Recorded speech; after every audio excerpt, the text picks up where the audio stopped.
How's it going, guys? Hope you're having a good day. Today is a good day. Do you know why? I think you should know why, because Stargirl episode 1 is finally here, and this is my review and breakdown for it. Now, you may be thinking, wait, haven't you already done a Stargirl review?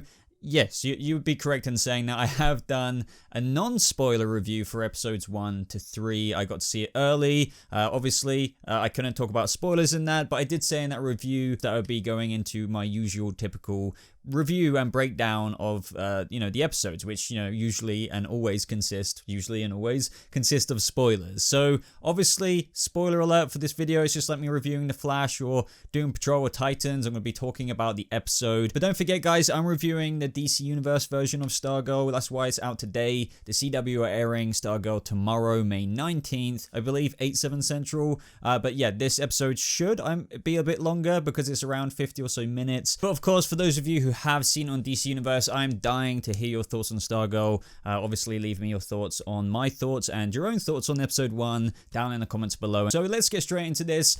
So somewhat initially echoing my thoughts from my spoiler-free review, Stargirl's pilot episode was a refreshing and reassuring experience. I still stand firm by what I said. If you have seen my previous, episode 1 to 3 non-spoiler review, that this show is definitely different from your other DC Universe shows in terms of tone, and it's no way near as mature as Doom Patrol and Titans. However, it still maintains the quality and production that DC Universe provides, as well as a really straightforward, cohesive story that doesn't really contain any filler, and I'm sure you guys got the sense of that in this first episode compared to something like, I don't know, pick a random episode in any CW season. It could be some quite story-oriented, or it could be quite fillery, if you know what I mean. And this episode begins by slinging you right into it with the 10-year flashback, which brings me to that actual battle, because we know that the JSA fell, and we even got to see quite a bit of it here, but we enter it right towards the end of the battle, where the likes of the heroes such as Dr. Fate, or Green Lantern, or even Jay Garrick have fallen already, and unfortunately we actually don't get to see those very popular characters get featured in the battle like we do some various other ones, but that's for a whole bunch of different reasons. But even so, I'm sure some of you, if not all of you, spotted that Jay Garrick helmet on the floor, which I trust that I'm showing on screen right now, and that indicated that perhaps he was completely frozen by icicle or smashed in by Solomon Grundy, or just, I don't know, like, it takes quite a bit to take down the Flash, but maybe he was caught in an icicle blast. But I'm not sure if any of you guys picked this up, and I actually teased this in my non-spoilery review, that they made it abundantly and overly obvious which character is which, and just in case some of the general audience members didn't really know any of these characters from the comics, they just wanted to spell it out to you. So we get moments of where Pat is running over to the defeated heroes one by one, saying like,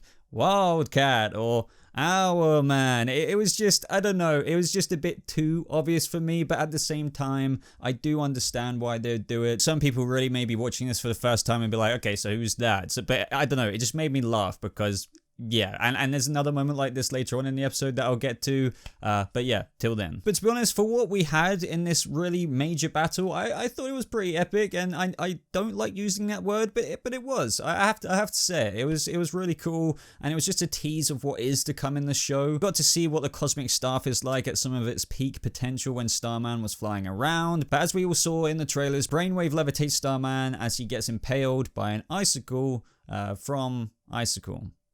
Now, this essentially dives us into our origin story for all of this, in where the JSA by this point is pretty much toast, and Pat has to protect the cosmic star for someone to take it on. And it was also in these moments that the show demonstrates its well-crafted blend of humorous moments as well as kind of like serious moments at times, in where even in Starman's dying words, he's making a bit of a joke in how it's not Pat Dukan who will take up the mantle of Starman, like definitely not him. And I know some people at the same time, and I do understand this, may not like that type of humor in the show where literally one of the main JSA heroes is dying and there's humor involved, but I feel like this show does humor in such a way that isn't as cringy as what sometimes the CW might go about in some of their episodes. My best example is The Flash season 4. It just No. And this is what I kind of echoed quite a lot in my non-spoiler review, and where I talked about how Jeff Johns said that the show's tone is similar to that of E.T. or Back to the Future vibes. And honestly, well, I really couldn't agree more. And Solomon Grundy, I thought it was really awesome to see Solomon Grundy in there, and I can't wait for him to come a bit more into play, as this was practically all we saw from him in this episode. We also didn't get a proper look at his CGI, as he was mostly masked by the shadow, which is, to be honest, like the smart thing to do when you're not going to really feature that character so much at all in the first episode. And obviously he's completely CG and 10 times better than what Gotham did with their CGI. Like, trust me, I love Gotham, but I'm sorry, the Solomon Grundy, yes. And yet another note about the CGI, I actually really like the look of Icicle. I'm sure you guys have seen him plenty of times in trailers and stuff, but especially when we get that pan on the Injustice Society as they're looking at Pat Duke kind of fly away back to the future style. In this moment, we also even get another good look at Tigress and the other Injustice Society members, such as Brainwave and also Sportsmaster, of which we don't even see in this first episode other than in this moment, but I'm sure plenty of you guys have seen that awesome kind of fight between Stargirl and Sportsmaster, where she's just going ham with the staff. By the way, don't really see them, but there's much to look forward to in future episodes with all of this to come. This first episode as well plants quite the interesting plot in terms of how Courtney Whitmore thinks that Starman could very well indeed be her father. And from those flashbacks, we get to see a younger Stargirl waiting for her dad to return home on that night when the Injustice Society attacked the JSA HQ, which happens to be the same night that Starman dies. So, you know, her father literally disappeared on the same night, and that looks quite suspicious in the eyes of Courtney, which is, you know, fair enough. And this is revisited a few times throughout the episode, and it kind of helps inspire Courtney even take on the mantle of Stargirl, as she could be avenging the JSA and her father by taking on the Injustice Society. I mean, especially with the staff now working for her when it's only previously worked for Starman. And she even still has that gift that she got him for Christmas all of those years ago in present day. So like, I'm willing to bet that this will pan out to be something towards the end. But at the same time, even though Pat Duken doesn't see how this is in the realms of possibility, they definitely don't dismiss it definitively. Now, at least from my knowledge, in the comics, this definitely wasn't the case. However, when it comes to adaptations of shows, you never really know what they will pull when the definitive answer for this is finally revealed in the show. But for the time being, I don't think it's anything more than just a little thing for people to think about as the episodes unfold. Now, this is where we get to present day, 10 years later, and Courtney Whitmore moves to Blue Valley, Nebraska. Now, as I mentioned earlier, this show really is quite a tone change from what some of you guys may be used to with the other shows such as Doom Patrol or Titans, but I personally really like that. And as some of you know, if you've been watching my videos for quite a long time, I do prefer the more grittier shows over the light-hearted tone shows like this one. But this Stargirl does it in such a unique way, as I explained earlier with what Jeff Johns said, that it just feels really adventurous and heroic without coming off like too cringy at the same time or like too kind of kid-oriented. I also found myself very quickly drawn to Pat's character, and his son Mike bounces really well off him in some scenes as they kind of joke back and forth with those moments that they exchange with each other. I also think that Mike, as well as Barbara, at least for now, will be the characters that have absolutely no idea what's going on between Courtney and Pat and, you know, her heroic adventures. For now, I'm assuming that will just be their semblance of normalcy in their lives, which can kind of provide for some fairly entertaining moments when trying to hide that from your own family. Now, obviously, at first, Courtney isn't remotely happy with Pat because it was probably his idea to go to Blue Valley, but when she finds the cosmic staff, all of that soon changes. But this reminds me, when they're headed to Blue Valley, we get a bit of a music montage. Now, I actually really like the music choices in this episode.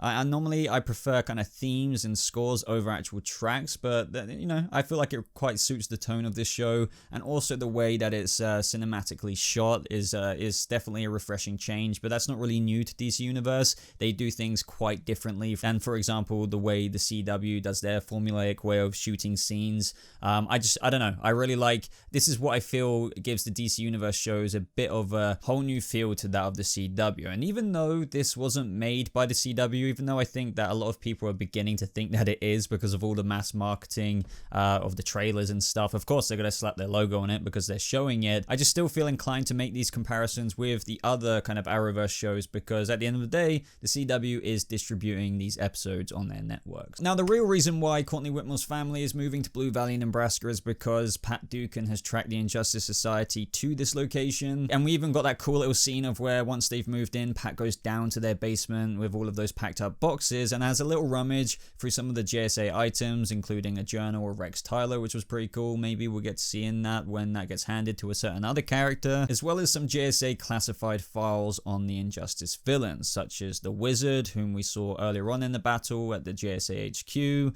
of course Brainwave, and Icicle. Now this is what I meant by that moment earlier when I was pointing out how obvious they made it with the characters' names when Pat Dukan was calling them out, and how I said I'd point out something later. I'm not sure how many of you caught this, maybe you just didn't or didn't even think about it, but to me, these scenes were like very, very deliberately shot, and I don't know, I guess you could argue if it was like necessary or not. For example, how Pat picks up the file, slowly brings it to the camera lens, and holds it there before opening it so everyone has a chance to read the villain's name, and then once again see the face of the villain. I don't know, ultimately here I'm just trying to say that it felt a bit too deliberate for me, but once again, I get why they wanted to solidify in the audience's minds who the main players Courtney and Pat Dukan will be going up against in this show. I also quite like that scene, this is kind of a random scene, but of Courtney Whitmore looking out her window into the sky that is absolutely full to the brim with stars, of course. But the reason why I really like this moment is because the theme that is playing in this scene is really beautiful, and this moment is just also reminiscent of her as a little girl waiting for her dad. But yet again, moments like this just really spell out those E.T. kind of toned vibes, as you know what Jeff Johns explained the show to kind of feel like, and that's what I just so agree with it, just like scenes like this scattered throughout it, and where the show just manages to be a feel-good, well-spirited, comedic, yet also dramatic toned show all at once. We also get to see Courtney Whitmore get her high school induction, and it's not totally clear how much high school scenes are going to be a part of this show. Not saying it's going to be Riverdale or anything like that. That's really important for me. But considering, and especially as a lot of you know from the trailers, that we have some of Courtney Whitmore's high school friends taking up the mantle of some of the other JSA heroes, that their life in high school will bleed into the show quite a bit, especially with like the popular girls approaching Courtney Whitmore as she was walking down the lockers, I believe it was. One of them introducing herself as Cindy, who is Cindy Berman from the comics, and let's just say in the comics she's a daughter of a certain supervillain, but I don't want to get into that for if the show does adapt that. But at the same time, we have seen in the trailers Stargirl against Cindy, so yeah, I'm guessing that's going to be at some point further down the season. So once again, with this in mind, this could all bounce back into high school at certain points, but from what I've seen so far and from the future episodes, you know, up to episode 3, I'm not concerned about that. Now this is where Courtney meets the future Hourman, Dr. Midnight, and Wildcat, who seem to be the somewhat outcasts in their year group in high school. At this moment, we get to see Jake Austin Walker's character, who is Cindy's boyfriend, which just makes things even more interesting considering their parents' backgrounds, and also from a scene later in the episode after Stargirl goes off with the Cosmic Staff, as you've all seen, he is revealed to be the son of Brainwave. So could Brainwave Jr. be in store for him later down the line? I really hope so, and I wouldn't be surprised. But talking about Jake Austin Walker, if you guys remember, I'm not sure how many of you may or may not when it comes to Titans, but this was the actor who was rumored to be cast as Wally West in Titans Season 2, I believe it was, but he ended up in Stargirl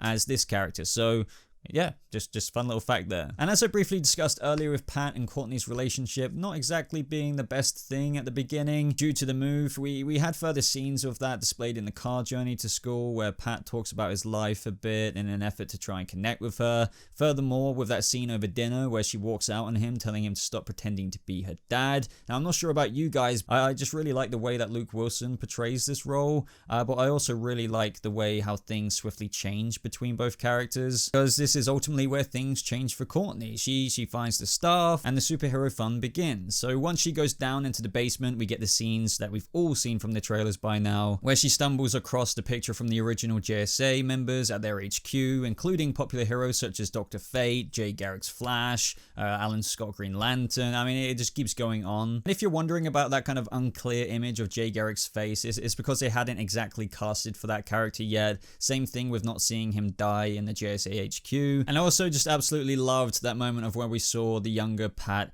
as Stripesy and Sylvester as the Star-Spangled Kid before he got the Cosmic Staff and became Starman. And they even threw in a reference there with them defeating Dr. I think it was like Weird?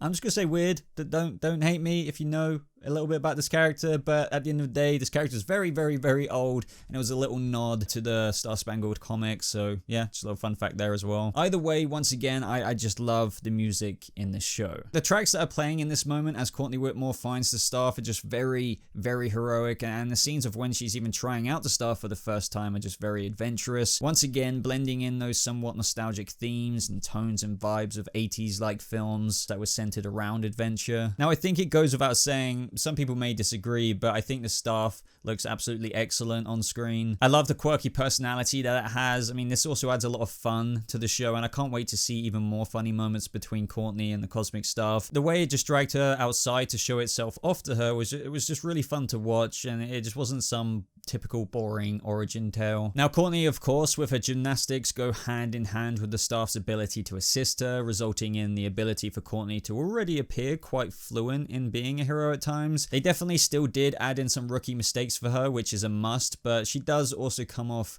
quite proficient, which, you know, that's mainly down to the staff. But as I mentioned earlier, guys, the dynamic between Pat and Courtney just completely changes when his link to the JSA is exposed. And one thing with Pat that I'm also really enjoying, Stripes is becoming a hero within his own right, especially with the end scene of the episode. Instead of being that guy behind the camera taking the photo of the JSA or cleaning Starman's armor, on top of her high school friends taking on the other mantles, it's just nice to know that we get to see Pat go from the assistant to now more of a hero. But this brings me to the Brainwave versus Stargirl scene, in where she was attacked by like flying tires, I think it was, while she was flying through the air. And I was very happy with this fight. Yet again, as I mentioned earlier, this show does a good job of displaying her origin not being too easy. She pretty much gets her ass kicked by Brainwave, but that didn't happen without her having her moments as well. Such as that scene where she dodged all of those tires, which ties in with what I spoke about earlier and how her gymnastic ability goes hand in hand with the staff's assistance. But in this moment, you can just really tell how powerful Brainwave is compared to her. I mean, he was just like freaking Darth Vader. This moment was very significant, as this is where officially the Injustice Society know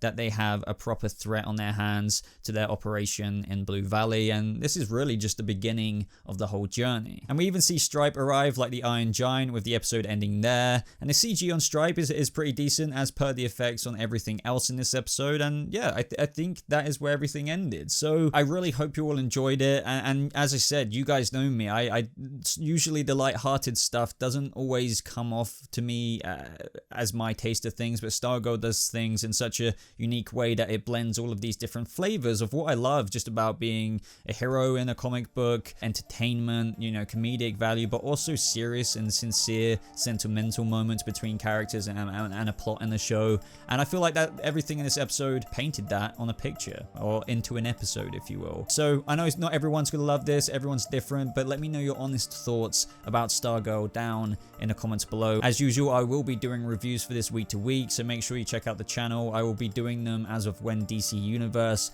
airs the episode, so that is Monday each week. But aside from that, I think that is absolutely everything, so thank you so much for watching, guys. I hope you have a lovely rest of your day, and I'll see all of you start some things in the next video.